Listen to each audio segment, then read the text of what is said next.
This is System Hyperlink. I'm Zavi Benjamin.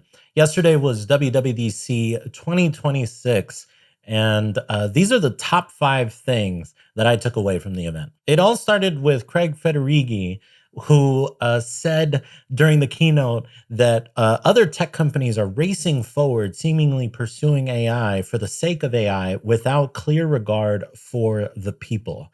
And I think that this was a very interesting kind of frame over the entire keynote. One that we all knew was coming is that Google and Apple have partnered up to create Siri AI, essentially.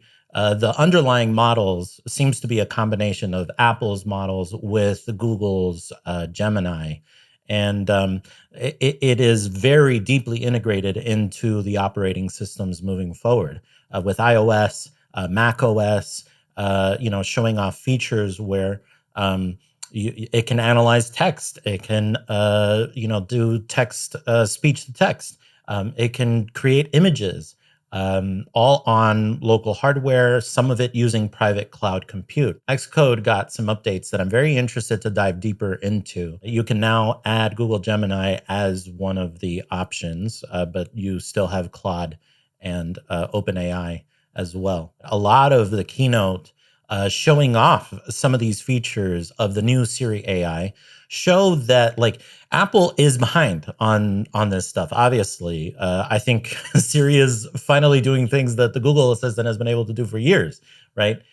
This is not like a knock on Apple, in my opinion. I think that it's like a knock on private property and the fact that organizations don't share technology, and so really that stifles innovation. But I think it's very interesting that Apple showed off ways in which it's going to allow this local on-device model have a lot of control and understand the context of everything that you're working on. Another feature that I thought was interesting was spatial reframing. This is another one of like these AI features that is coming to your library, and it works on both like newer photos that you take as well as older photos. It essentially allows you to move the angle at which the photo was taken. And for those of you out there who don't have great photo composition, this is going to be clutch.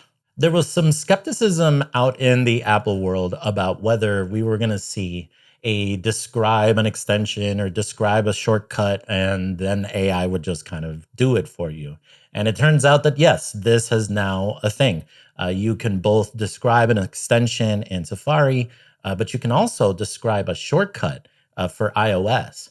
They previewed a few different ways of being able to do this. You could create a shortcut to play different music, for example, when you leave your house or things like this. In the end, I think Apple really understands that people want to use shortcuts, but they can be very difficult to kind of get into and have quite the learning curve. Is this going to suddenly replace people who are doing really complex things with shortcuts or who have gone really deep and understand the syntax of shortcuts? I don't think so, at least not yet. But it'll be very interesting to see how this continues to develop, because I think a lot of people will start to create shortcuts because it is suddenly more accessible to them. One of the things that was pervasive throughout this keynote was their dumb lock animation. I even posted about this, that you should take a shot every time that they show this thing. They love this animation. They made a point to talk a lot about the private cloud compute and the fact that there's a lot of processing that is happening on your device, but when it does need to go to the cloud, it's happening over this this secure connection. Apple stated directly that any of the data that is processed through those servers is never stored. It remains entirely inaccessible to Apple or anyone else, and is strictly used to execute that singular request. Apple announced that outside security experts are welcome to inspect and essentially audit the way that this works at any time. That is a huge seller to people. People don't want to have to compromise on their privacy to be able to access a lot of these features. I think that is what has prevented some people from using things like OpenClaw or even co-work is like this question of, well, where does my data end up? Where does all of that stuff that I'm giving it end up, and how is it used? And lastly, one of the things that I thought was really interesting is the regulatory lockout that is happening for the European Union as well as China. Betas are coming out later this year. Public betas are coming out later this year, but they're not going to be launching in the European Union and in China. I don't know. Apple's going to have to work out what's going to happen in those countries, what the experience is going to be.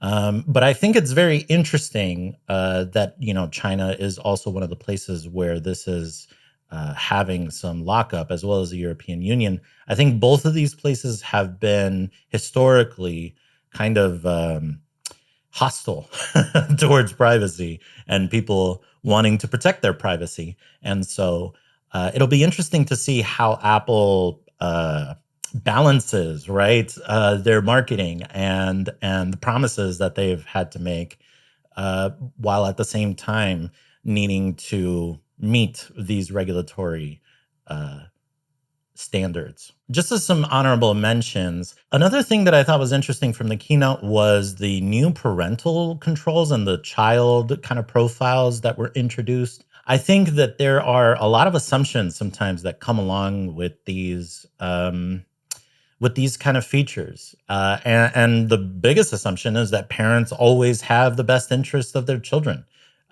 Unfortunately, that's just not the case. The other thing that I thought was interesting from the keynote is just the fact that I think Siri is headed in the direction of eating a lot of Claude Cowork's lunch and OpenClaw's lunch, because they actually are going to start doing a lot of the things that your regular person probably uses Claude Cowork for, to analyze files, to organize them, to help them write better. The narrative that I hear a lot in the Apple ecosystem is that Apple missed the boat when it comes to AI. I don't think that that can be debated at this point, but I do think that Apple has an interesting play here in the sense that they have the actual hardware that you have everything on.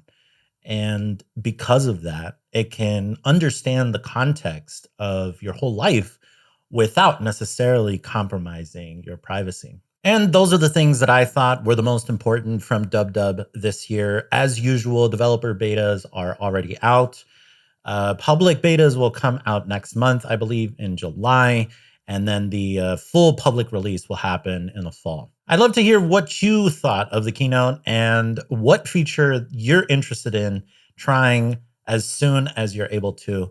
Let me know in the comments below. If you enjoyed this video, check out systemhyperlink.com, where I talk about Apple, knowledge work, and the independent web, delivered as a podcast and newsletter. Till next time, have a great day.